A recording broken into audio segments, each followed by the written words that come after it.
Love is often seen as a force of redemption, a light that pulls people from the darkness and rekindles their fading world. What happens when the same love doesn't save you, but instead drags you deeper into madness? That's the question Syanut left me with when I finally finished it. This visual novel I had on my radar for years now, always lurking in the background as that game, the one people whispered about, calling it the most disturbing visual novel ever made. And this is a visual novel, meaning its gameplay is... oh my god! But I never took an active interest in it until I learned that Gen Urobuchi was behind it. Gen Urobuchi is the same guy responsible for Psycho Pass, my second favourite anime of all time, a show packed with complex moral dilemmas and thought-provoking themes that make you question your own beliefs with every episode that passes. So when I learned this, I decided I actually wanted to play the game, but it took me a while. But this weekend I finally decided to sit down and experience Syanut for myself, and I did it in one night. 6 hours straight, no breaks, and by the end of it, I just sat there staring at the screen, asking myself, what the fuck is wrong with me? Alright, let's get this out of the way now. This game is beyond messed up. In fact, this might be the most disturbing thing I've ever had the grace of covering on this channel. This video will discuss themes of body horror, graphic violence, psychological trauma and mental health issues, extreme sexual content, sexual assault, and rape. I'm not going to shy away from these topics, and I'll do my best to handle them with care, but fair warning, I'm not perfect.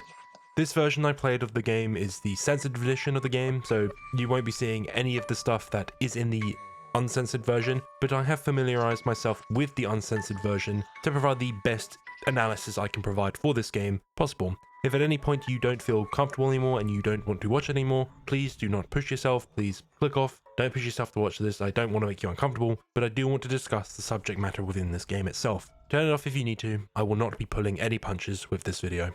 Alright, enough waffle, let's get into it.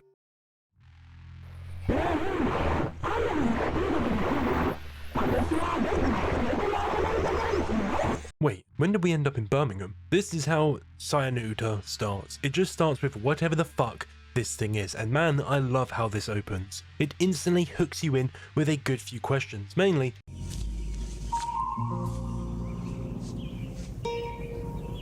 what the fuck is this piece of shit?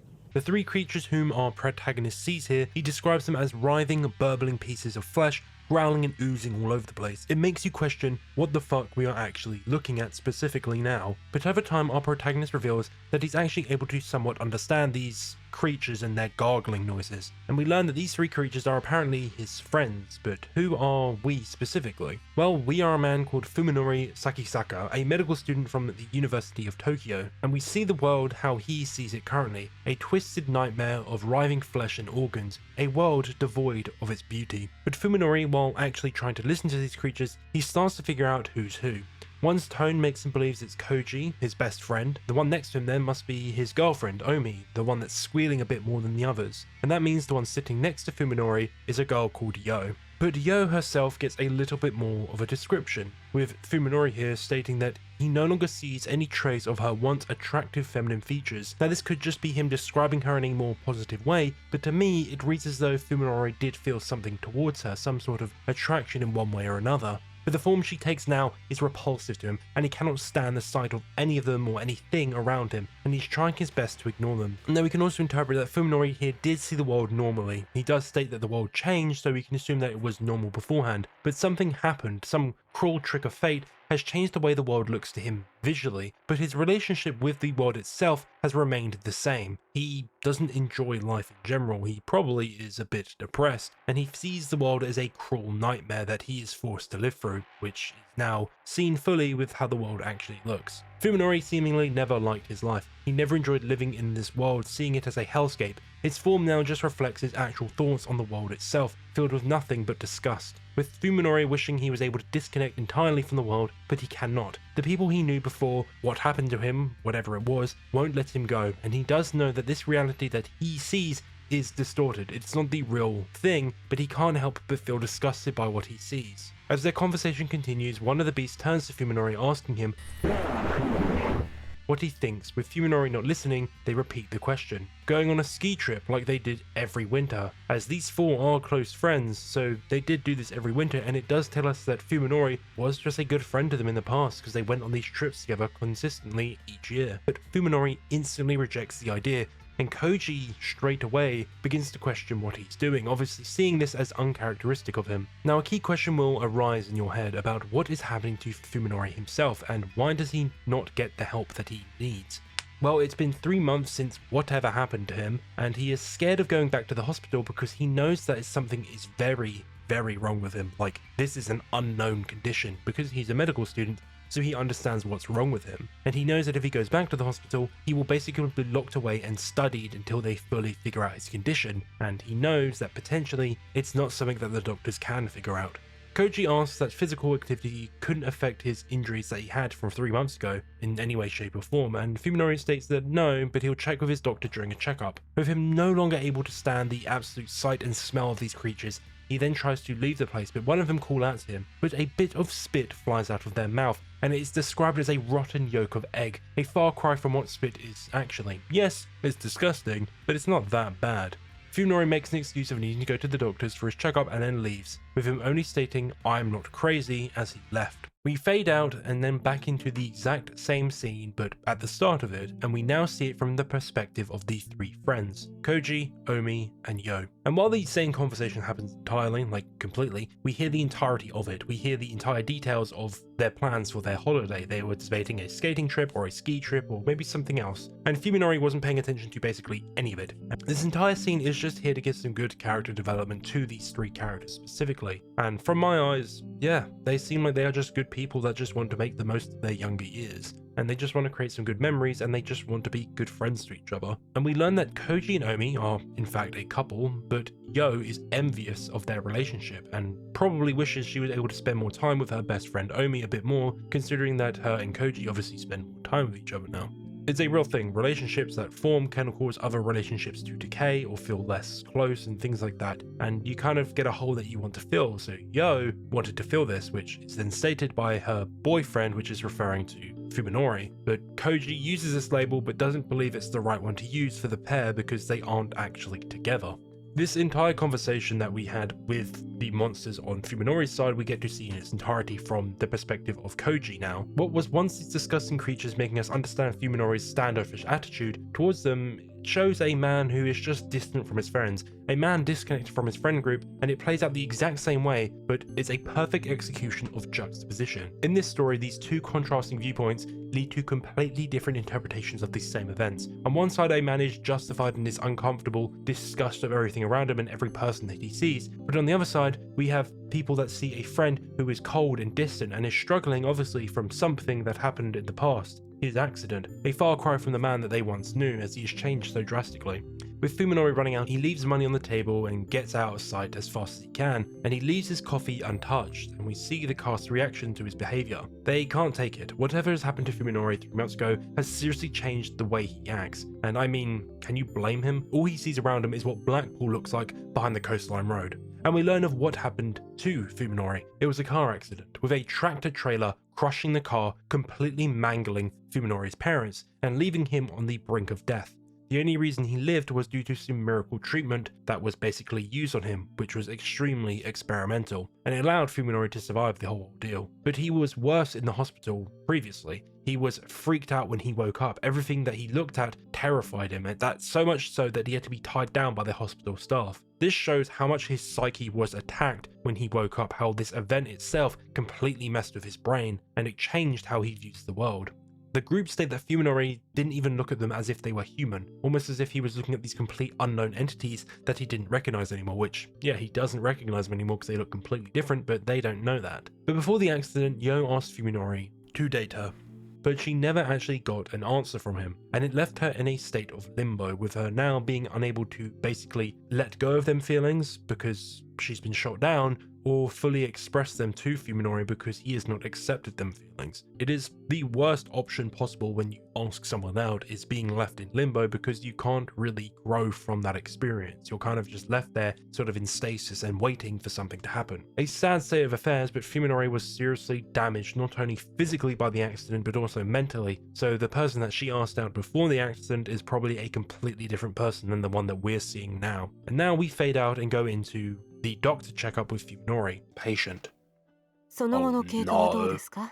Oh 月坂さん。 no, no, no, no.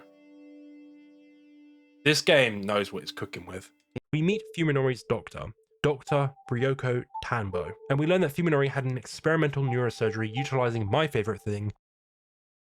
And of course, experimental treatments mean untested. Untested means unknown side effects of the treatment itself, meaning what complications can occur from the treatment themselves can be absolutely anything under the fucking sun. Despite that fact being made clear to him, Fuminori doesn't take the checkups seriously, but the tests they've been doing haven't actually brought any problems up for his body. If there is something wrong with him, it is a pure mental condition. You can only understand someone's mental condition if they talk to you. You physically cannot do any sort of test to find a mental condition. It's impossible. Fuminori's recovery was miraculous, but Ryoko senses that something is definitely wrong with him. He is hiding something from her, and it's a psychological problem. And as I stated, you can only fix psychological problems if you're willing to talk and get that help. And even though Ryoko states this to him, Fuminori, to much of her dismay, brushes it off and asks about a completely different thing. He asks about a Dr. Ogai. Ryoko brushes this question off, saying she doesn't know him, but she doesn't answer the question in a convincing way. It almost catches her at a surprise, like she actually knows the person, but she's trying to hide something. And Fuminori does know this. He does seem to be a smarter individual, and she's surprised herself that Fuminori even knows the name itself. Fuminori reveals that a relative of Dr. Ogai asked him to find him, with him needing to find Dr. Ogai for a girl. But Ryoko knows Ogai had no living relatives, or that she knew of, which is why they were able to cover up the truth of what happened to him and why he has disappeared. So now, with us just receiving our first answer to our first question about why Fuminori sees the world the way he does, we are now instantly hooked back in again with a new question.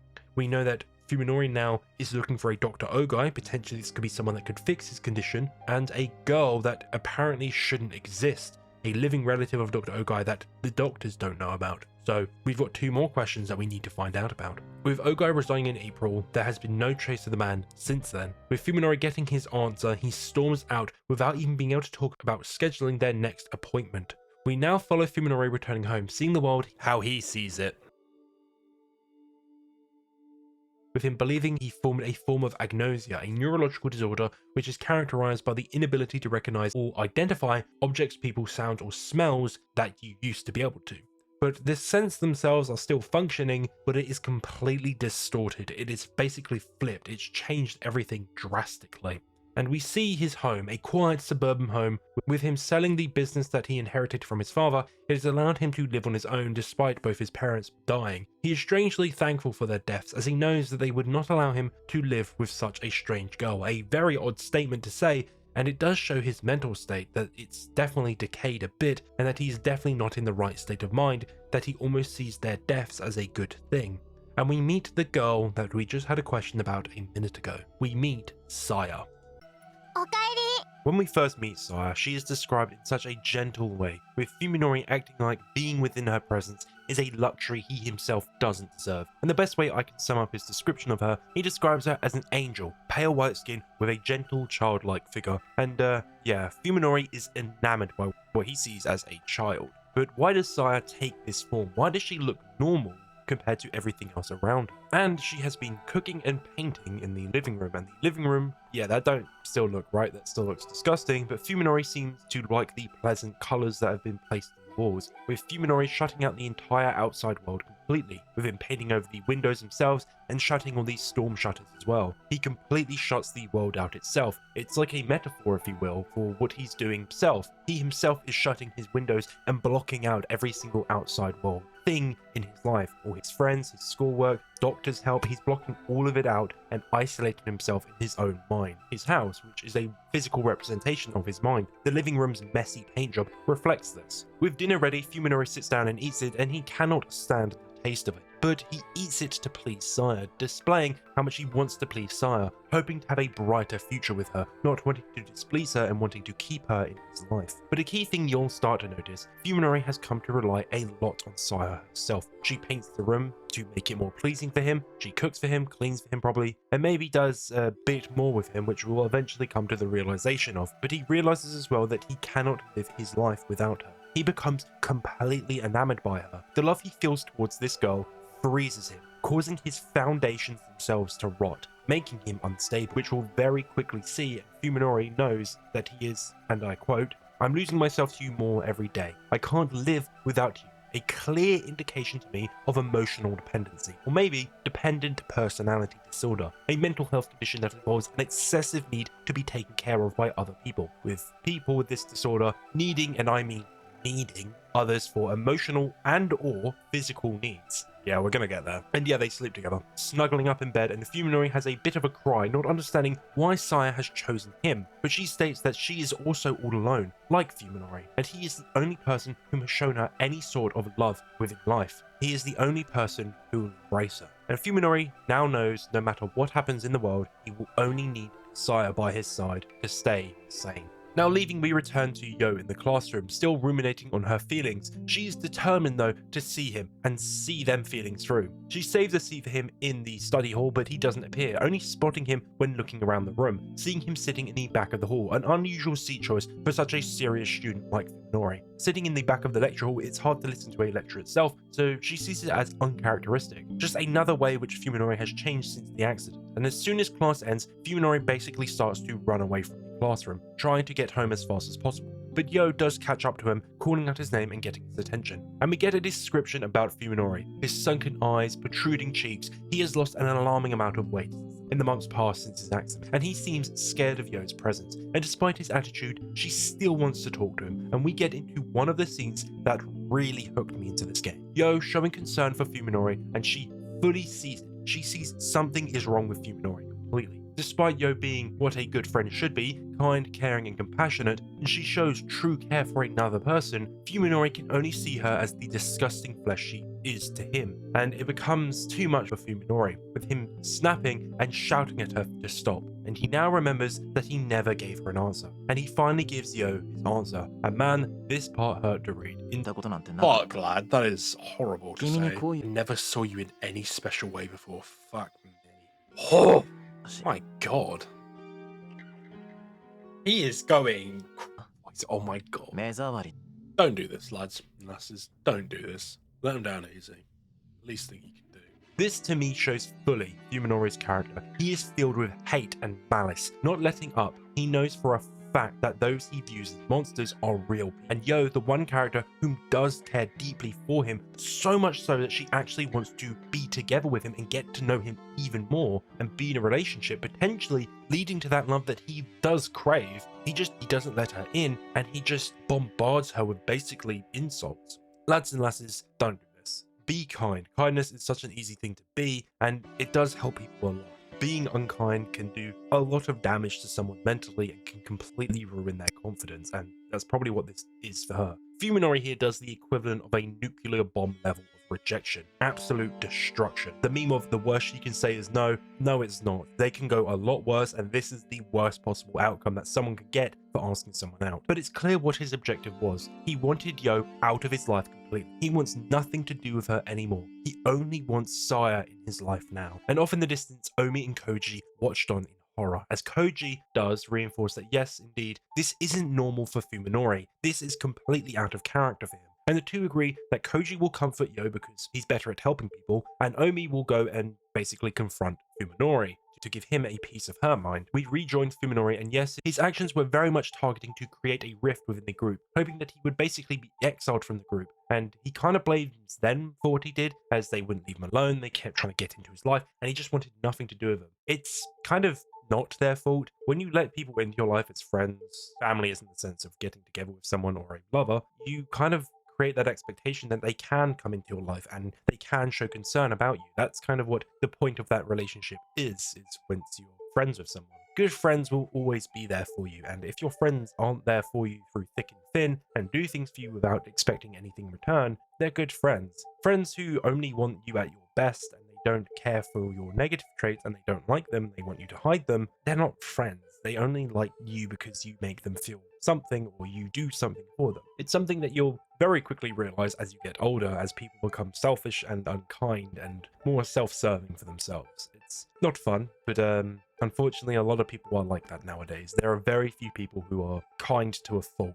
This is a real thing though. People in real life are just like this. They want to be by themselves. They don't want people to basically snoop in on their lives. But once you have that relationship with someone, they kind of, if you want them to be a good friend, they want to help you. That's what a friend does. But I know that a lot of people might not relate to this because unfortunately nowadays, a lot of people are more self-serving and self-centered. Gone are the days of, in my opinion, good people are kind and do care genuinely for their friends. Most people only want their friends for a certain thing or how they make them feel. They might make them laugh and they might be funny, for example. But a true friend should want to be helping. They should want to interact and be around a person even at their worst moments. That is what a true friend does, and that's what I was raised to basically think, and that's what I try to do. Do I do that? Am I perfect? Probably not. Have I been a good friend? Probably not. But I like to think that I do try to be kind to a fault. But again, it's a hard thing. Fuminori doesn't want them in his life, so he should be allowed to push them away. But again, he's doing it in probably the worst way possible by just insulting people. An interesting thought, but hey, let's see where it goes. But what annoys me about Fuminori specifically is he only seems to refer to Yo as an attractive girl and hated that his friends tried to set them up, which, fair enough. If he didn't want to, be in a relationship with Yo and all that, he wasn't comfortable, that's fine. That is completely fine. But constantly referring to her as an attractive girl and nothing else shows his character.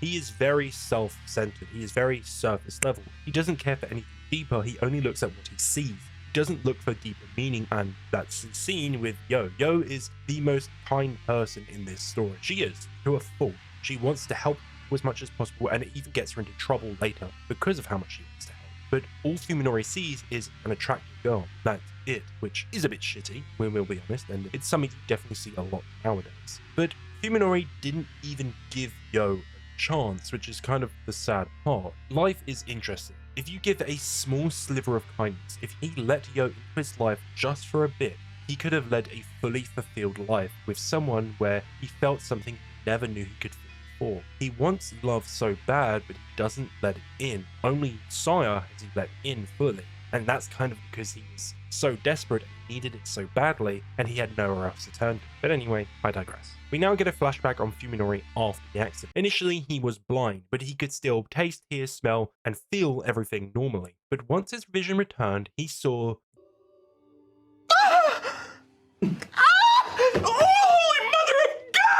yeah, fucking Blackpool. The sight of the world terrified him. He was screaming and fighting back, being restrained by the doctors themselves. But his senses were still fine. He could still hear, he could still taste fine, he could still feel and hear fine. But slowly over time, his other four senses were hijacked by the sight itself. Sight does indeed play a big role in how you taste, smell, everything. There's a reason why unattractive or disgusting looking food, you are put off by it. When you eat it, you don't feel right that it tastes a certain way. If it tastes good or if it tastes okay, you want it to taste bad because that's how it looks. Humans use sight the most. It is our primary sense. So it explains why it is able to hijack the other senses. And if you want my advice, if this ever would happen to you, just close your eyes. Just take them out. Just take your eyes out, you're blind now. You're done. You're fine. But slowly he did lose everything. Slowly his sanity as well started to decline, and he eventually, when even the doctor's voices became unrecognizable, as human, I decided to kill I decided to kill myself.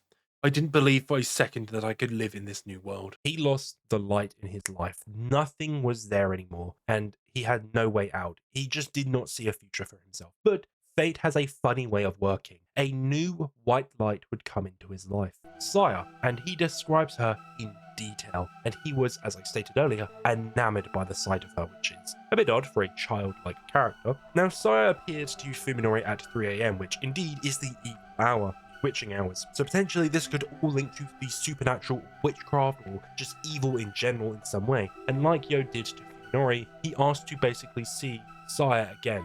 He wanted to get to know her. Basically, over the coming days during Fuminori's recovery, Saya came to visit him each night, and the two would talk long into the night, learning a lot about each other, with Saya explaining that she is indeed searching for her father, a Dr. Ogai, a doctor whom used to work at the hospital itself, with her having lived in the hospital for a good few months now, using the large size of the hospital to effectively hide from the staff and security, and using the hospital's resources to survive off. Saya was the only other human in a world gone mad. Her existence meant far more to me than the standards of society. Yeah, this guy is not good in the head. The words standards of society to me directly infer that he does indeed see Saya as a child, not an older being in a younger body that some people might argue that, like certain characters, which I think is fucked, don't even ask me, he views her entirely as a child, which with what has come already really puts his mental state into question. He views Saya as a child, and yes, he does have sex with her, we've seen it already, but with Saya in his life, Fuminori was able to regain that drive to live again, hiding his condition from the doctors, and now started to make a miraculous recovery from his accident, and was eventually dismissed. But the night before he was dismissed from the hospital, Saya never appeared. He said that he wanted Saya to move in with him, but she disappeared on the night that he was leaving. He headed home but found Saya sitting on his bed, and she asked if he was telling the truth. He embraces her tight, saying he never wants to lose her, and now we cut back and regroup with Omi. Omi buzzing and banging on Fuminori's door, but no one answers, so she enters and a stench assaults her senses, and she hears a voice. We hear a voice similar to what Fuminori hears from the monsters that he sees. The sickening stench guides Omi to the kitchen, finding food being prepared, carrots, other normal foods. But something is inside the house, something disturbing. Turning on the living room light, we see the paint used to cover the walls in the living room. It's manic, it's all over the place, it's not just completely crazy. It's an obvious reflection of what is normal to Fuminori, a disgusting concoction of colours spread about with no thought or care. This is a world that is normal to him, a world which he doesn't care for. It's clear his condition has resulted in him seeing the opposite of something that is. Tasty is disgusting. A woman he once viewed as attractive is a filth beast, and the paint on the walls which he was raised in, loves, he now feels scared of, covering them up with as much paint as he can find and materials as he can get his hands on that he views as good looking. But to us, they're these disgusting bright colours like these blood reds and piss yellow, for example, just these unnatural colours you wouldn't use to decorate a room. But I actually have a question. What does a TV look like? Like, if you turn it on, what does he see? What if he watches a cartoon? Is the cartoon messed up? That's a good question. I'd be very curious to see. But my questions will have to wait for another day. Omi is not alone in the house. Something drips down onto her head, and when she looks up, it pounces. Whatever it is animalistic. It hunts. But before she can react, it seals her mouth and nose. And then it tears her belly open, feasting on her innards, a disgusting way for someone to die with only good intentions. All she wanted to do was help her friends, and she ended up dying for it. But before she died, she had already completely lost her mind at the sight of the beast that basically hunted her. The sight of Saya completely destroyed her. And yes, it is Saya if the welcome home line wasn't clear enough. Saya is some sort of creature that is not of this world, but of course, Fuminori's condition makes him see her differently. We now know that whatever Fuminori senses is the complete opposite of what reality is. So to him, Saya is a young, angelic, innocent little girl that he sees as this beautiful person. So this to us indicates that she is a being of pure, cosmic, otherworldly horror.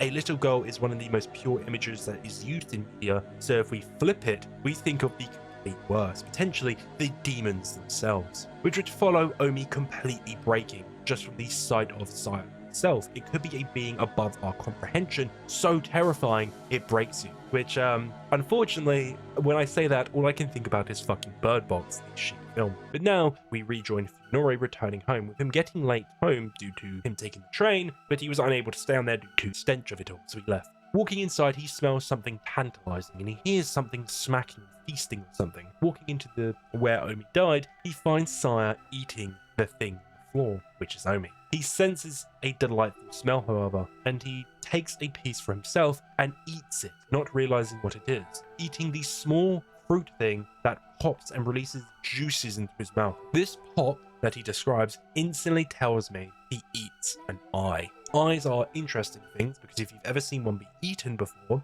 they're very tough to eat, but when they pop, they release a bunch of liquid. No, I have not eaten one, but TV. There's a certain TV show that some people watch every year where they always eat an eye. They are often described as tough, like a peach or pear, until they pop, letting out a flow of liquid.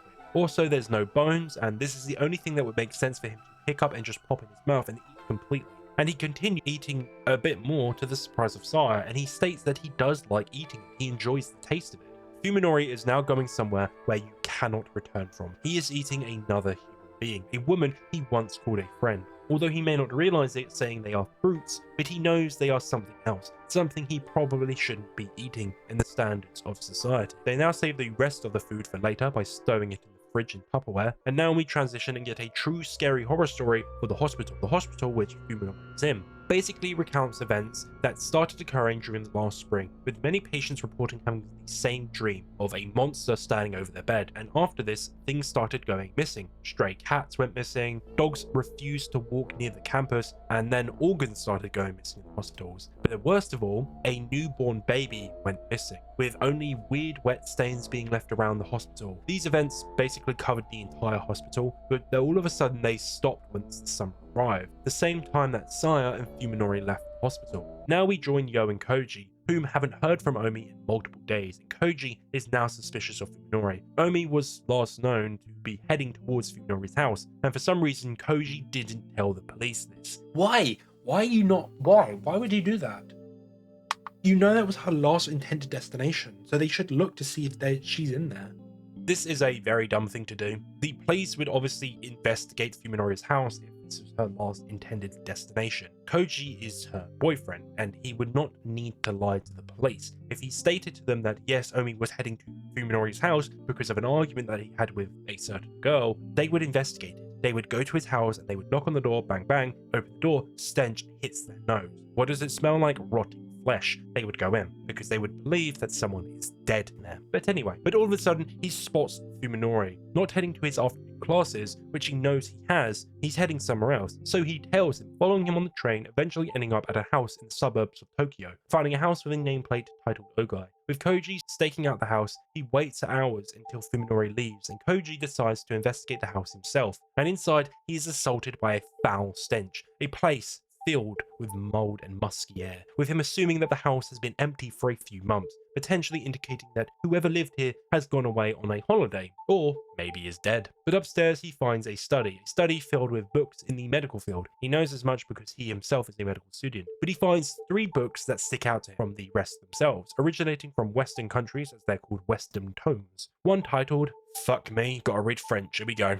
Traite des Chiffres, a book written by Blaise de Vigne, I can't say that, a book specifically about cryptography. For those who don't know, cryptography is a method of protecting information by encoding it, that only those who know how to decode it can read the information from it. Basically, it's encryption, but in real life. Then we have Ars Magna et Ultima, a philosophical work, Roman Lull, a Catalan poet and mystic which outlined a method of universal knowledge that create logic and metaphysics. Don't ask me, this is way outside my fucking ballpark, but it seems Ogai here had some sort of interest with explaining more complex nature of life, wanting to hide this knowledge though from the wider world. And finally, the Vonyik manuscript, an illustrated codex which to this day has not been decoded in real life. But it seems to show some sort of plant life, with potentially Ogai here trying to crack it himself, or potentially show some more insight into whatever he was studying. And man, this shit is fascinating, honestly. I wish I was smart enough to understand this stuff, half the shit I read for these videos and have to look up. It takes me way too much reading to actually figure out what these things go on about, but it is very interesting, and look them up for yourself. They are very interesting pieces of work. But basically, it seems Ogai here had some sort of interest in the manuscript itself,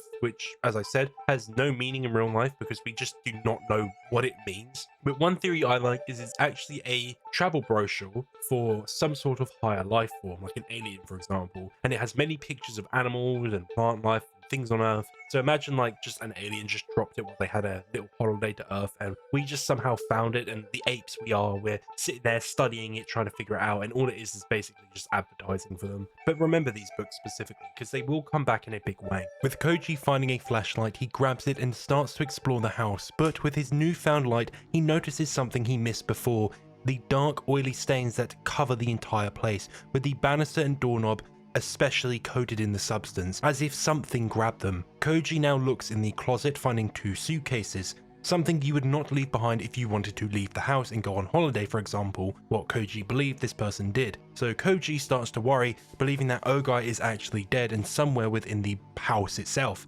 And within the bathroom, he finds the bathtub filled with bones. Bones too small for humans, but about the size of dog and cat bones. But Fuminori then ambushes him from behind, asking him what the fuck is he doing there.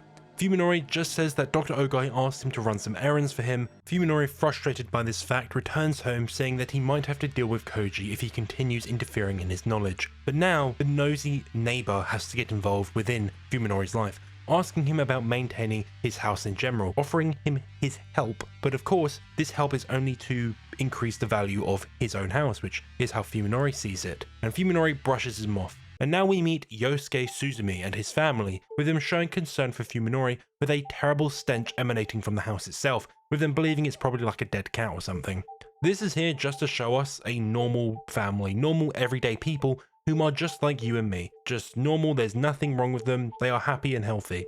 But with Fuminori returning home, he starts freaking out, with Saya taking too long to return home, and she returns home with Fuminori's hospital paperwork, MRI scans, the lot, and she sees exactly what is wrong with him, saying that no human could ever understand or even begin to figure out what is wrong with Fuminori. If you're picking up the bread trail that is being put down now, we are obviously seeing that Saya is clearly not human. She is above human comprehension, something higher in potential intellect, with her intaking an insane amount of information within seconds, only glancing at the charts that she retrieved from the hospital, and she's able to figure out exactly what is wrong with Fuminori. And with Fuminori want to go to bed, yeah, they have sex now, and here's my reaction to this information. No. Game, please don't do it, not now. Every day, fuck me. No, not me, my body's all grown up, but she laughs playfully as she pushes me onto the bed. Oh, fuck off, game. The familiar sweet sensation of her weight and skin rendering me helpless.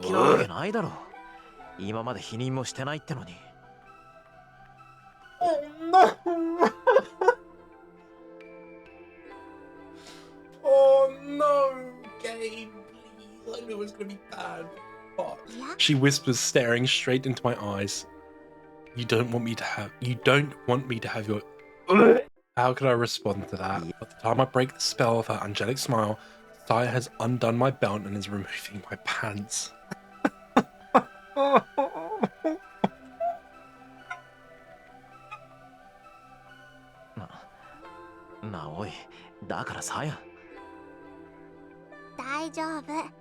Yeah, so this is the censored version, and what follows in the normal version of the game is a full-on sex scene with noises and everything, and interesting artwork, which I'm not going to show because I can't show it, and I wouldn't show it if I could show it. So yeah, let's continue on. Suddenly distraught, Saya clings to me like a child who just had her candy stolen.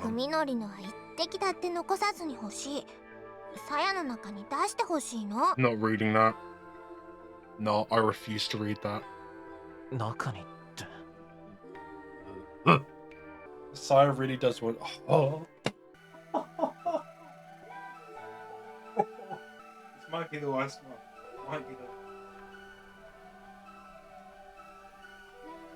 So Saya really does want to bear my child. I'm not a... Oh. I'm just gonna start fucking crying, I swear to God. He gazes up at me pleadingly. How can I resist? Lads, don't think with your dick and balls, think with your bloody brain. This was at 1 in the morning, by the way.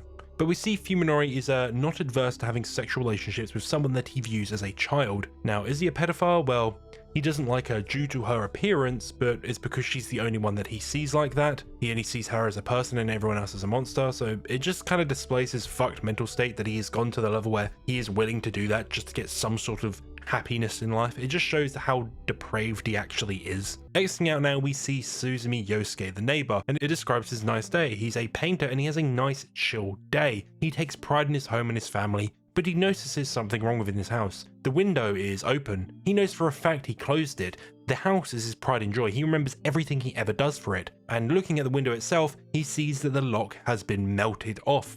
His sanctuary of a home is now just as dangerous as the outside world, as someone has broken in and potentially is going to be a danger to him. Him grabbing a weapon, a heavy ashtray, he now begins to investigate the house, but something smells bad, rancid, rotten. Investigating where the smell originates from, something grabs him and pulls him down, the monster that Omi met. The monster then climbs the top, then using its 2 black appendages starts to investigate his brain, worming its way into his brain. But we cut away just before this happened and we meet with Yo and Koji, meeting with Dr. Ryoko. Honestly, nothing happens with this scene. It is just here so Ryoko can learn that yes, Fuminori has changed a lot, and that his files were stolen 2 days ago, and we also learn that the pair Yo and Koji kind of learn that Fuminori is being closed off even with the doctors itself. It's not needed, to be honest. We just learned that Fuminori's obsession with Dr. Ogai is really bad, like it's insane amounts of obsession, and the doctor knows something which she cannot share with the others. And now we return to Yosuke awakening, and he now sees the world the same as Fuminori does. Whatever Saya did to him has resulted in such, and he goes insane instantly, absolutely trashing his house, and when his family returns, he hears the distorted voices that the monsters create. Grabbing a bone from his art room, he then murders his wife, absolutely brutalizing her, stabbing her until she no longer twitches from the stabs itself. But even after that, he isn't finished. His bloodlust is not yet satiated. He now turns to his daughter and does the exact same. But still, his bloodlust is still unsatiated. He still exists in this world. He believes he has to kill all the monsters to return to the world he used to call home. But as he goes outside, he meets Saya, and he finds her very cute. Now, men, when they revert to their primal forms, have 2 desires. The desire to win conflict, which he's already fulfilled by killing the 2 monsters, and the desire to have sex. And this man is nothing but a beast. He is now a savage man, and he now rapes Saya. Yeah, this scene may seem out of nowhere, but it shows how quickly people will turn insane.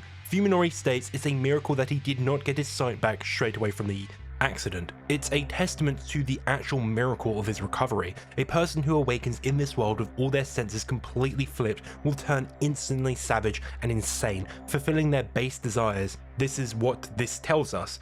Every normal person will just go insane instantly, and it tells us just how horrifying the world actually is to people. They go primal, losing any semblance of right and wrong, and the sight of a young girl instantly leads a full-grown, married man with his own daughter to think about doing what he did to her. But it also displays to Saya that not everyone is as kind as Fuminori. Not everyone will be kind and warm to her. Some people will use her for what they desire with no regard for her own feelings. A pretty sad thing to think about, but it's something that happens a lot in life. You'll learn that people will discard you without a second thought if you are no longer valuable to them. Most people now will probably do this. Kindness is not a luxury most people are afforded, and I kind of think this single scene is trying to portray this to us. Suzumi here was a normal man. He is the every person. He has nothing unique about him. He is just meant to be sort of a generic character. He doesn't stick out as unique, and he lines up with everyone else. But when push comes to shove, he doesn't choose kindness and selflessness. He is a selfish man and takes what he wants from Saya, which is to fulfill his base desires. But hey,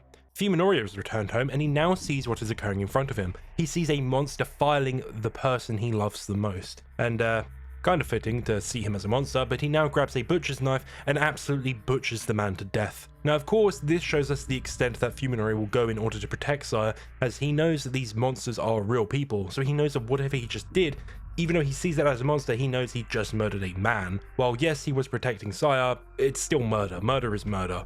With the pair embracing, the two apologize to one another, with Saya revealing what she did to Suzumi here, saying that she could do it to Fuminori, saying she's able to manipulate the bodies of other living things. And basically, Fuminori explains to her that not everyone will be kind like him, as he has a history of her and understands who she is, and strangers will not understand her or treat her with respect. But now we get into one of our first 2 decisions in the game, with Saya giving us the option to reverse what happened to us after the accident. We can fix the problem, returning to our old world, or we stay with Saya and walk towards a new world with her. And this choice itself will determine whether Fuminori is completely lost to his insanity, or if there is still a shred of humanity left within him. One of these leads to the ending which I call the White Room ending, or what is the good ending in the game, and the other choices will lead you to one of the other 2 endings, but let's quickly go over the one I call the White Room ending, as it is not too long. Choosing to want it all back, Fuminori immediately regrets it instantly. His response comes out almost impulsively. He doesn't actually believe he wants it, he just tells himself that's what he wants.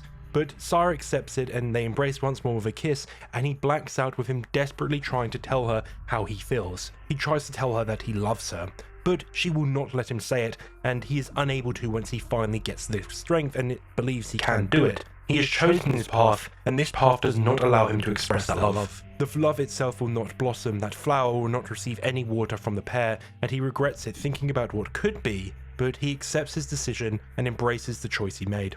Awakening in the real world, he sees the living room's actual scene. Looking for Saya, she is nowhere to be found, and he then calls the police, which he breaks down crying for because it's the first time he's heard an actual human voice that isn't Saya, but the police soon arrest him due to his poor excuse, which, fair enough, there's a dead body in his fridge, but I'm sure he could have explained it.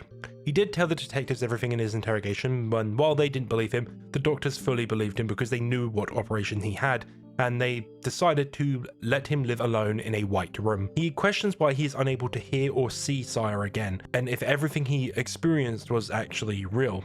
But one night he hears something wet crawling down the hallway, and Saya came to visit him. Saya not answering with a verbal response, she responds with a small flip phone, with Saya explaining she didn't want to taint the memory he had of her. Fuminori realizing that Saya wasn't a human being, but he saw her as a human being in that world because she was so unusual in the real world. She appeared normal in a world gone mad, because it was a perfect inversion of everything, so what was pure and innocent in that world is disgusting and monstrous in ours, which he realizes now. Saya is probably a being of pure evil and disgust, a stark contrast to the small, innocent, angelic girl Fuminori describes her as, and Fuminori texts out in a fucking flip phone, "I love you." Fuminori states he was ready to be with Saya, showing regret over his decision, but now he knows it's too late. If he spoke those words in the right moment and he was able to fully convince himself and be with Saya, he would not need to return to the real world. He was scared of his actual feelings. He was scared of giving everything to another person. Something which, despite this game's fucked visuals and fucked story,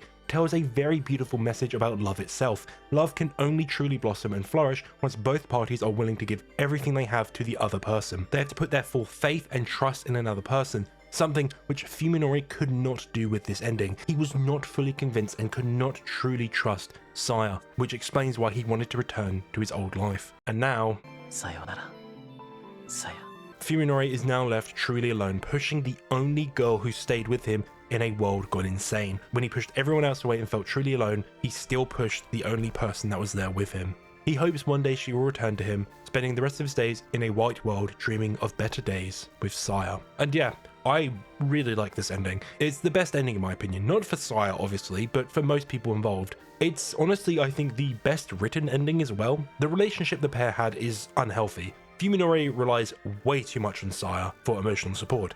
There's a reason people say you need to figure your own emotions out before you can even fall in love with another person, because problems always occur when this isn't done. And yeah, I know this from experience. How can you make another person happy if you yourself are unhappy? But Saya as well is innocent in a way. She doesn't understand humans to the full extent, which we saw with what happened with Suzume. She isn't ready to be that emotional support that Fuminori needs, and this fact leads directly into the next two endings. So let's rewind a bit and go back to that first option and pick the option to stay in this disgusting world with Saya. Fuminori now realizing that what happened after his accident has changed more of him than just his senses. It's changed his outlook and desires for life. In life, he only desires one thing. He wants to stay with Saya.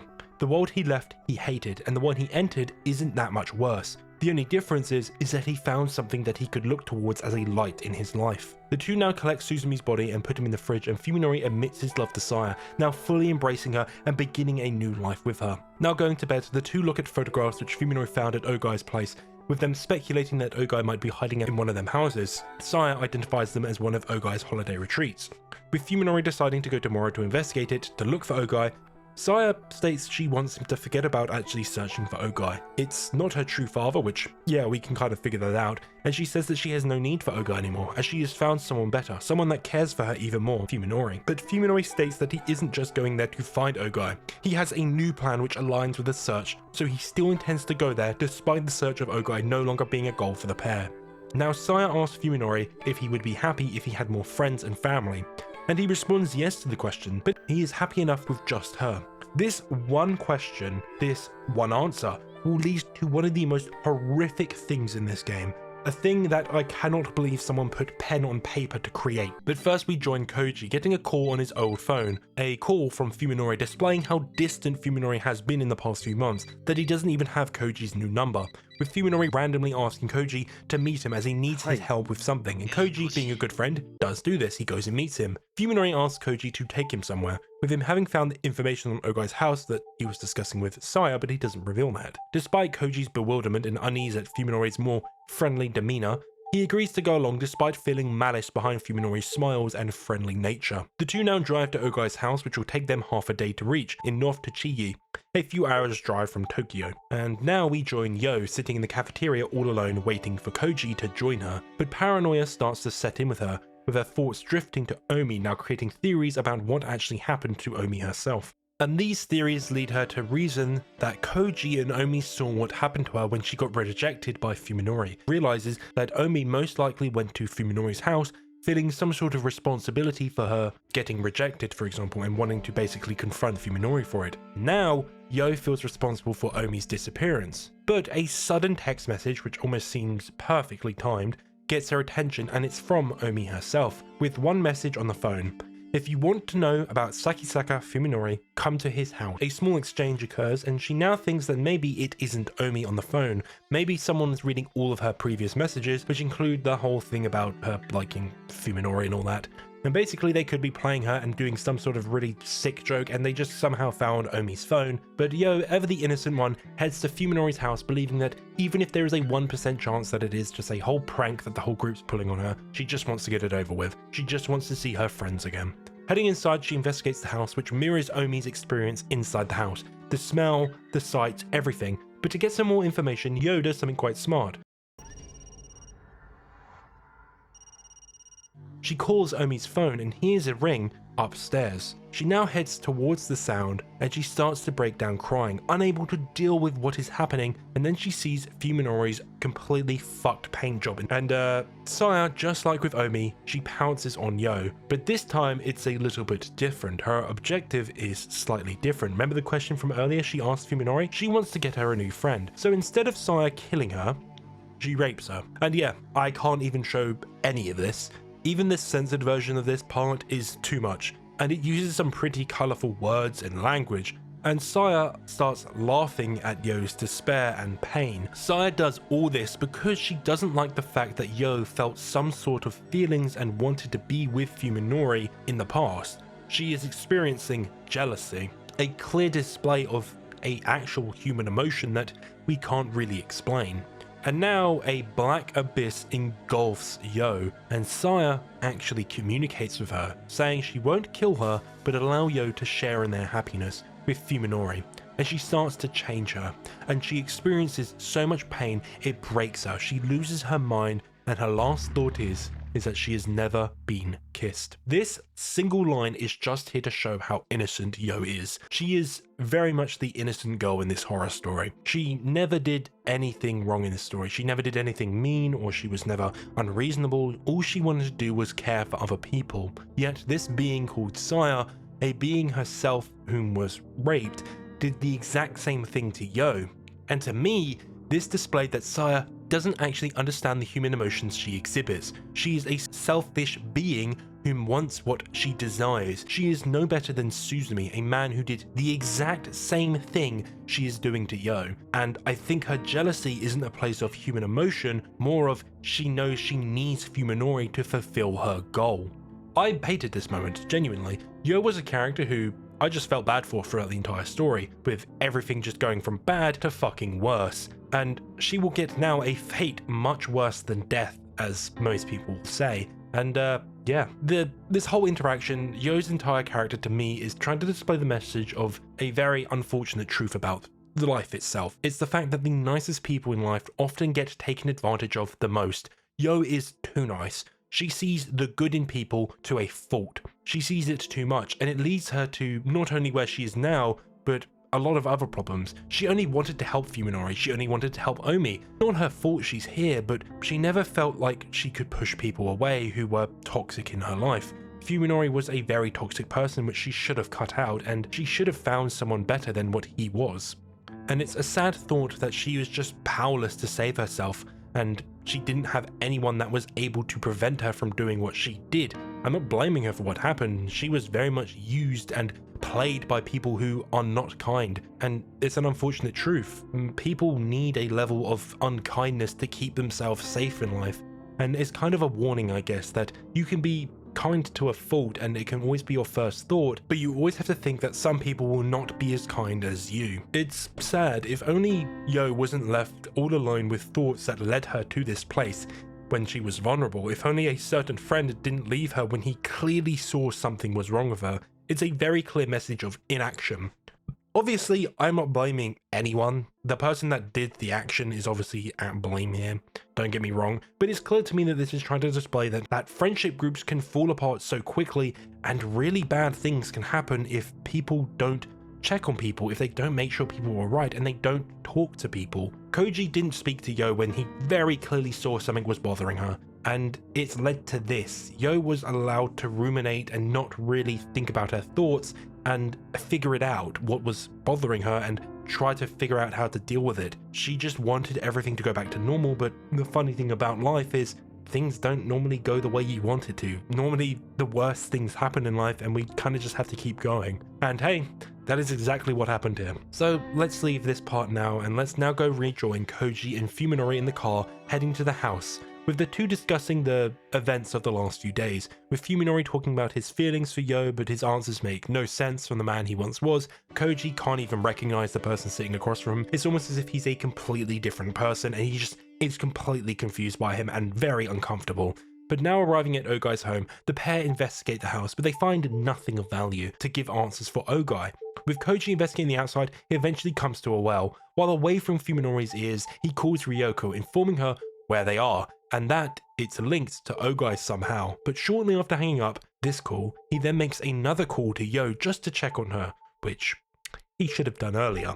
When the call finally connects, he hears Yo crying on the other side, and she's being transformed into whatever Saya is turning her into, with her ear melting off and her fingers not being the right way round. This description should instantly make you think of what Fuminori sees.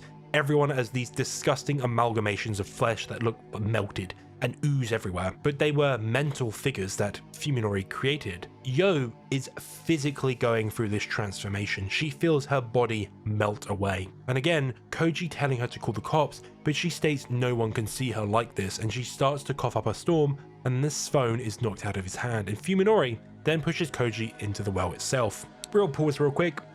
Yo probably could have called someone, but hey, she was too far gone, honestly. And yeah, we know that. She is not coming out from this. With Fuminori gloating and taunting Koji, he now leaves Koji to rot in the well, leaving his best friend out to rot, not even giving him the courtesy of a painless death. He doesn't care, he just wants to dispose of him easily without issues. And now Koji spends the next few days in the well, slowly losing his sanity, but now Fuminori returns home, which takes a while, as he can't use the car they used, as that would bring up too much suspicion. But returning home, Sai is excited to see him, saying that she has a gift for Fuminori. And after a quick bite to eat and a bath, she shows Fuminori his gift, and it's Yo, and she looks normal to Fuminori's eyes.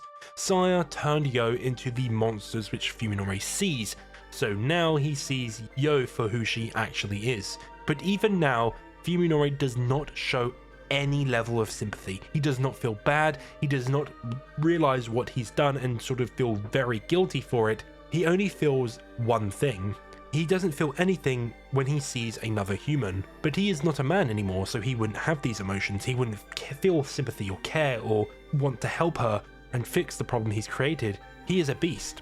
His first thought isn't about, hey, maybe I shouldn't be doing this anymore and maybe I should fix this problem before I get too extreme, which he's already gone too far. It should be to help Yo in this situation. That should be a normal man's thoughts. But no, he looks at Yo's features, her womanly proportions, and how they make him feel, how he feels he must use her. He himself has become a monster. He has become a beast fueled by his desire. And Saya, that she probably can't remember anything due to her transformation. It was so painful it broke her mind completely. She is nothing more than a pet to the two, or what she actually is, a sex slave. A person whose entire existence is only to fulfill another person's desires. Fuminori's desires to be with a woman who is more womanly than Saya. He's on about her breasts. He likes her breasts. He's a fucking weird guy, lads and lasses. Fuck me. I fucking hate this guy. Honestly, Fuminori doesn't want anything unless Saya is happy about it. He is completely fucked in the head. And the thing is, Saya isn't human, so she doesn't understand why she would be unhappy with Fuminori doing it with another woman. She just says whatever makes him happy, she's happy. So they'll both use Yo together, and they'll both rape her together. Yeah, this is fucked. Also, what I found kind of funny when I was researching this game and using the Wikipedias, the villains wiki, which Syanut has a page for, it doesn't list rape under Fuminori's crimes. It should. He is raping her. So admins of that site, please fix, because he does do it. But yeah, Yo doesn't feel good during this. She talks about pain and feeling uncomfortable, and she's crying. Obviously, it's a horrible experience. We know this. I don't need to go into details of this, but that line does come back, that she hasn't even been kissed. She ain't done anything like this, lads and lasses. This is her first in a sexual experience, and it's rape, which honestly is disgusting. It's completely fucked, but it is meant to show the depravity of Fuminori and what he has become. He never looked at Yo in that way before. He, thought she was good looking and thought that, I'll have a casual relationship with her, but now he can't stop himself from doing this to her. It's depraved, it's disgusting, and it's horrific. He calls it his new happy family. Oh, fuck this guy.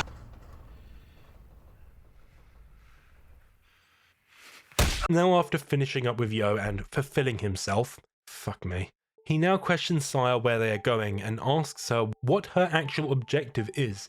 And she gives the example of a dandelion flower, a flower which lets its seed flow in the wind to spread its seed as far as possible, which is to say that she wants to reproduce and spread her influence over the world. She wants to bloom. With the two sharing a night of passion, we now regroup with Koji, with his memories flashing before his eyes, his memories of his childhood, his brother, his lover, but then something awakens him. He hears the engine of a car, and someone above him calls down to him.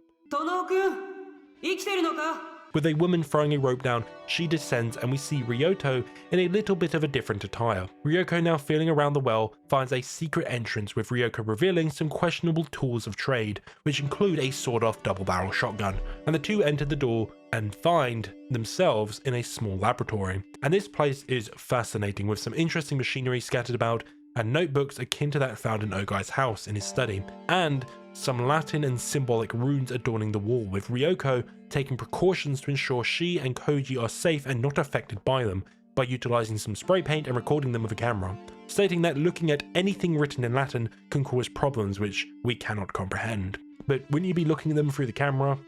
Hey ho. This is clearly used to display that whatever Ogai was working on could potentially be otherworldly or above human comprehension. It was so just above our level that it would cause physical and mental issues for those who viewed them. Ryoko carrying on painting and looks around to find information, with them finding Ogai's dead body in a chair, having rotted quite a bit, showing he's been dead for quite a while now. Koji now starting to feel his fatigue and the effects of the vodka he just drank wearing off. He starts to feel weak and collapses. Now waking up in the house that he just searched with Fuminori, he sees Ryoko on the desk studying the many notes they found in the underground laboratory. And these notes and diaries reveal some interesting things about Ogai. First of all, Ogai, in fact, 100% had no relatives, so the person claiming to be as such may have tricked Fuminori into searching for Ogai for some reason. Maybe this reason is related to the lab itself, we don't know. And Ryoko now brings up a name, Saya, with Ryoko referencing a thing in which Ogai was seemingly studying, but the more she reads about it, the less she actually seems to understand it. But Ryoko says that if Fuminori is involved with Saya in any way, shape or form, that he is already way past the point of no return. He has lost his mind and become someone completely different from who he was. But Koji thinks of Yo in this moment, asking to help her, but Ryoko tells Koji she was screaming for his help 2 days ago. Most likely, she has been long dead, or as we know, she is way past the point of being saved and is in a fate worse than death. The pair discuss their potential options, with the idea of going to the police being ruled out due to their lack of evidence. But man, just do this. Sure, he won't respond kindly to the police, but guess what? If the police do a welfare check on him himself and investigate the house itself, they would smell the weird rotting smell, and they would obviously investigate the smell because they do that by protocol. But hey, I guess not. The pair discuss their options, and Ryoko wants to corner Fuminori themselves in order to eliminate whatever this Saya thing is, and she believes that it is too dangerous to be left alive. But Ryoko encourages Koji to remove himself from the situation, but unfortunately Koji is too deep now. He can't leave. He needs to see this through and confront Fuminori himself. He knows that he killed Omi most likely. With Koji unable to wait any longer as Ryoko studies, he leaves, but she hands him a standard issue police revolver for the time, a Smith & Wesson Model 10, a solid bit of kit but with only 4 rounds, its 6-round cylinder, which tells us that Ogai shot something else with it as well as himself as well. Potentially he shot Saya. Chambered in 38 special, it's pretty standard, nothing insane, and Koji now leaves and sits in his car. He grabs his spare phone and calls Fuminori. With Fuminori picking up, he is scared knowing that the man who could very much cause problems for him is still alive, and then Koji plays a very smart hand. He tells Fuminori that he met Ogai, a half-truth, and that he knows everything about Saya, another half-truth. As soon as Koji says Saya, Fuminori begins to crumble. Fuminori fell straight into Koji's trap. Now Koji knows for 100% that Fuminori is too far gone. Whatever Saya is, it has changed him and manipulated him into the man that he sees now. So Koji asks basically to make a deal with him. He won't reveal what he's found out and what he knows about Saya to the authorities in trade for Yo and Omi. Fuminori, obviously still playing an idiot, says he has no clue where Omi is. Yeah, sure. But he states that he doesn't think Yo will want to leave his side now, with Fuminori stating that her wish has finally come true. Man, someone knocked this guy's spark out, but Koji still demands he let Yo go. So the two do agree to the deal and then arrange a meeting location, with Koji telling him he will call him later to fill in the details for the exchange. Now leaving Fuminori to ruminate to potentially make a mistake himself after this call, Koji sits in his thoughts. He feels his grip on reality slipping as he's unable to accept what is actually happening. So he allows himself to have 5 minutes of weakness to cry and get every built-up emotion out. So we now join back with Fuminori after getting a phone call with him getting fucking head from Yo. Yeah, he's a fucking disgusting guy. This is all he uses her for, just to fulfill his desires, but Yo has seemingly learned how to talk again, and she's completely gone. She does it to try please Fuminori. She isn't the girl she once was. Whatever Saya did to her, it changed her completely. With Fuminori now scared of Koji, he discusses with Saya what they should do, and that they agree on leaving the house and finding a new place to hold up. And the two agree as there are some problems which are eventually going to bring suspicion on the house itself, mainly the missing neighbours and the terrible smell.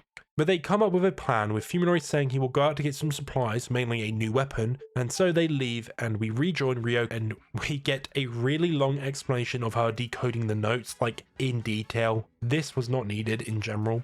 I know we saw the cryptography book earlier, but we just didn't need this. It's just way too much now and it's slowing down the story. But to make a long explanation way shorter, Ogai was in fact studying Saya, and it seems to have a higher level of intellect, being able to learn at an alarmingly fast rate, picking up on very human things like puns and humor very quickly, even calculating 70 Mersenne primes, which we currently as humans only know of 52. When this was written, there was only 30, so it shows how fast this thing can calculate stuff and how knowledgeable it actually is. It just displays that Saya is of clearly a higher level intellect and a higher level of being. And from his research, it just seemed like Saya just wanted to absorb knowledge as fast as possible, with it looking into science, sociology, but eventually it identified itself as But Ogai obviously questions if Saya's emotions are real, coming from the organism itself, or if it's just replicating these emotions that has been used before. And more interestingly, Saya indeed immersed herself in literature, which led to her acting more and more human with each thing that she read, with her expressing laughter, anger, and more interestingly, sadness, with her crying at one point. And the soul is a key question that Ogai starts to think about. Can this being have a soul which it shouldn't have? And he believes that it did earn its soul because it starts to feel these emotions. He believes it has these emotions. So he gives it a name. He names it the name he would have given to his own daughter, Saya. Now, Saya earlier asked for one thing other than knowledge from the doctor himself. She asked for semen from a living organism, and he gave it to her. And she then used this, studied it, and then transformed an actual rat into another being. She is able to manipulate living beings whom she has studied, which she studies them by obtaining their semen. It explains why she was able to manipulate other humans in the story itself, because Fuminori gave her a little bit more than a small sample. So at this point you now will start to question, is Saya actually in love with Fuminori? Does she have the capability to express these emotions? Or is she just playing him, acting like a human, in order to get exactly what she needs, to get the information she needs from him? Her plan in the end, of course, is to spread her own seed like a dandelion flower, so she needs to study humans in order to change them into her own species, we believe. But enough of that, we now rejoin back with Koji, who has arrived at Fuminori's house, and entering, he gets the same smell and he sees the same interesting artwork, but Koji looks inside the fridge and he finds the dead bodies. He kind of thinks about it and he can't tell if it's Omi's body in there and anything. He does see a woman's hand, but he doesn't know if it's Omi's, and he kind of realizes he's already forgetting her. He's forgetting the hands he held all the time and everything, which it's obviously now looking into his loss of his sanity and how he is slipping. So we're going to see that a lot coming up, so get ready. If you didn't figure it out already though, Fuminori has been consuming humans constantly. This is what Syanut eats. She eats things that we shouldn't be eating, which humans is at the top of that list. And now when you go back to the scary hospital stories we got earlier in the game, you go back and think about the newborn baby that went missing, and you kind of think about, yeah, probably eating the baby. And also the cats and dogs, the bones in the bathtub. You see what was being put down here? Seeing this, Koji knows he now has to kill Fuminori. He doesn't want to do it for justice or revenge, but to restore the world to the place governed by reason and a place that isn't insane. He knows he cannot save Fuminori and nothing can be done to save him. He is at a point of no return and the only thing that will stop him is a gunshot. And now we are given our second choice of the game. Both of these choices lead to the exact same events with a only slight difference, which I'll explain when we get to that point, but basically you either call Ryoko and tell her everything about what's happened and that you want to join her plan. But if you call Fuminori, Koji lets his rage consume him and his critical thinking goes out the window, and he goes to hunt Fuminori alone, which is not the best idea, especially because he doesn't actually understand what Syanut is capable of. Calling Ryoko, Koji rips the plaster off straight away, saying Fuminori has killed people, and Ryoko states that Koji was right to call her and she knows he wouldn't be able to handle everything himself, and the pair agree to meet up at a certain time in Tokyo in order to ambush Fuminori. If you call Fuminori, Fuminori realizes that Koji made a mistake and plays him and baits him into playing on his terms, basically.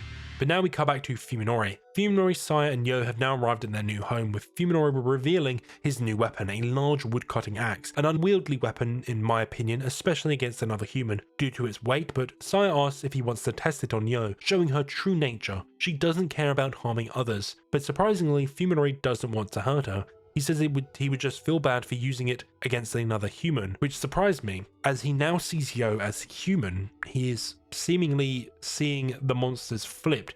He knows that the monsters he sees are actual humans, but he now sees Yo as a human herself, which obviously if he sees her as a human, he should know that it's not a human. It just shows his complete slip on reality and how he's going fucking insane at this point. The pair talk about their plan for the ambush when Koji comes and what they will do in order to maintain their life with food and such, and kind of just talk about their future. And Saya states one day that they will not have to hide anymore. She will change the world to create a world in which they both can live in happiness. And now we get to a really, and I mean really pointless scene in my opinion. I'll be honest, this entire scene with Koji and Ryoko in the cafe is way too long. It just goes on and on and on. It's only here to basically fill in the past gaps of why Ryoko's doing what she's doing, how she used to fear sleeping, had nightmares, so she kept her father's shotgun by her side. It's just too much, and it's just there to show why Ryoko is doing what she's doing, and that she's almost the same person as Koji. She has the same reasons for doing what she's doing. She wanted to stop Ogai like Koji wants to do with Fuminori, which you could have revealed this earlier. We don't need another scene with these two.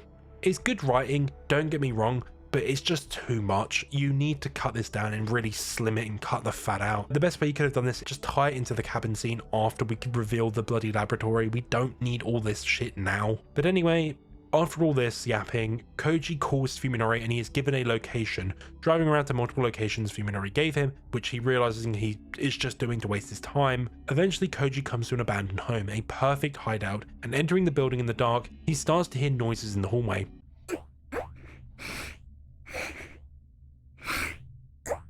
He hears sobbing. It's Yo begging to be killed, and this scene displays that Yo does remember some of her past, begging Koji to kill her, and the sight of Yo completely freaks Koji out, pulling his gun out and firing all 4 shots into her, but it doesn't kill her. With her now on top of Koji, Koji grabs a pipe and beats her to death until she no longer moves. Koji doesn't realize what he just did. He did just murder his friend, but he doesn't see her as such, but he will soon realize this in one of the endings. But after killing her, any fear or doubt that Koji has in his mind is replaced by anger and hatred for Sakisaka Fuminori, who somehow misses an easy sneak attack, and the two have a basic monologue conversation or argument, and then the two start to fight, with Koji being, let's say, more than tactical against Fuminori. With Fuminori swinging wildly, he starts to wear himself out, and Koji, with one good swing of his pipe, breaks Fuminori's fucking ribs. But just when Fuminori is about to lose the fight, Saya comes in to save him, dragging Koji away and trying to break his neck. And at this point is where the two endings diverge. If you called Fuminori and didn't tell Ryoko, Saya breaks Koji's neck, which leads into the bloom ending, but if you did call Ryoko, she appears, shooting Saya and then throwing Koji a vial of liquid nitrogen. Pouring it on Saya, it freezes her instantly, and with a failed shotgun shell and a cliche moment of Fuminori closing the gap and piercing his axe into Ryoko, and then Ryoko shooting Saya in her last moments of being alive, Saya shatters into 1,000 pieces, or part of her does. This part is so severe that even her higher tolerance for pain and damage is unable to heal itself. She starts to bleed out and her innards start to fall out. Fuminori, believing Saya is dead, he starts to lose his last connection to his will to live, and without a second thought, plunges his own head into his axe, killing himself instantly. But Saya is actually still alive, with her making her way over to Fuminori to try hold him in her last moments of life, a genuine display of love. But Koji is still filled with hatred and doesn't see it this way. He sees a beast who took his friend away from him and manipulated him into being a monster. So he begins to beat the ever-living shit out of Saya until the creature no longer fucking moves. What a fucking shit show, man. With all this happening, the creatures he saw and the two people being killed right in front of him, Koji loses it. He expressed emotions he never thought possible, and he did things that he never thought he would do. He leaves the house, and we now cut to a new scene with Yo, a bloody Fuminori, and Omi's eye in a world of flesh, and Koji sees himself as one of the monsters he saw that night. But he awakens, but he now is schizophrenic, having hallucinations of the doctor and talking to her. Koji sees himself as a monster, which explains the reason he sees himself as such in the dreams. But Yo is the only person he sees in her true form. He sees Fuminori covered in blood, obviously displaying that he knows that Fuminori killed someone, but he sees Yo as herself. It's a testament to how innocent Yo was and how she did absolutely nothing wrong. Even in Koji's fucked mind state, he still sees her for who she actually was, a kind girl who only wanted to help. But more interestingly, Koji didn't tell the authorities about anything that actually happened, as he thought he would be arrested for the murders that occurred that night, or he would be taken away for being insane. But he's medicated for schizophrenia, so hey ho. But just in case he can no longer take the life he's living and he just doesn't want the nightmares to continue, he kept one bullet in his revolver, which he keeps by his bedside table, and he says to the doctor that he never wants to be in a situation which will require more than one bullet, indicating that if this were to ever happen again, he would put the gun in his mouth and shoot himself. This is called the good ending. Fuck me. This ending itself does answer the question of whether Saya herself actually is able to feel emotions towards people and if they're genuine. She has a genuine exhibition of love in this ending towards Fuminori after his death. He was dead. She didn't need to do what she was doing because there was no need for it. But in her last moments, she just wanted to hold him, which to me is a display of love in general. So to me, it does show that she can show these emotions. Okay, with that ending done, let's move on to the last ending, which I call the bloom ending. It's the same thing, but Ryoko doesn't appear, so Koji gets his neck snapped by Saya.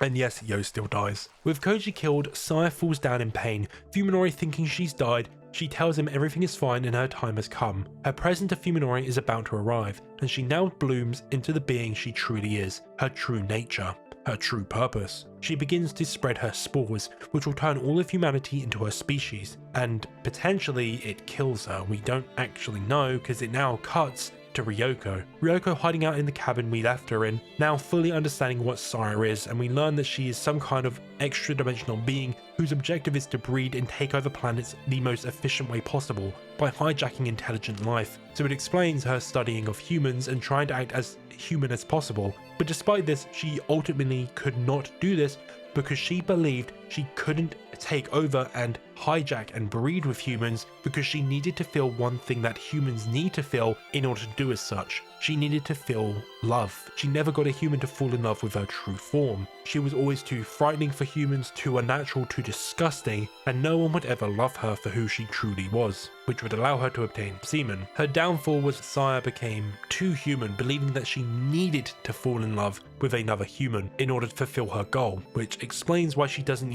just go around and cutting guys' balls off and then studying the semen that way. She believes she needed to fall in love for her plan to work. She was never shown love until she met Fuminori. A cruel accident led to two beings meeting and actually falling in love, allowing Saya to fulfill her goal. While yes, Fuminori was manipulated by Saya as she is a higher life form, she did understand the emotions she exhibited from the other endings, and her actions in death did to me display true love. So I do believe she became human in every way that a human is. The good, the bad, the disgusting. She only just didn't look like a human. Despite her different appearance, she was exactly the same as Fuminori. She loved, she laughed, she cried, she felt jealousy, and she engaged in primal human desires to consume and breed. And now the world is slowly being turned into her world. All life on Earth is being changed, with Ryoko slowly turning into one of these creatures, slowly but surely melting away, spending the rest of her days engaging with a bit of boozing and a bit of schmoozing. And that ends the final ending of Saya no Uta. This story is a masterclass in horror. While it does not rely on the traditional jump scares of overt terror, it instead instills a deep, unsettling sickness in the viewer, which horror does. It makes you feel uncomfortable. The horror emerges not just from what is seen, but from the actions and psychology of its characters, leaving a lingering discomfort that stays after the experience ends. It's the kind of horror that makes one feel terrible, not just afraid. The use of sex and rape as a narrative element can be deeply disturbing, and I understand that, and some people may find them completely unnecessary. However, to me, rather than being gratuitous, these moments to me serve to enhance the grotesque and horrifying nature of the story. They are used as tools to reinforce the game's themes of isolation, perception, and the loss of humanity. Saya, despite being a monstrous entity in the eyes of most, appears as an angel to Fuminori. This dichotomy itself highlights how perception shapes reality, how two people can see the same individual in completely different ways. It's a chilling reflection of life itself, where everyone views others through their own subjective lenses. Beyond the horror itself though, the story is also a deep character study. Fuminori's descent into madness is a cautionary tale itself, about the dangers of shutting people out and refusing to confront trauma.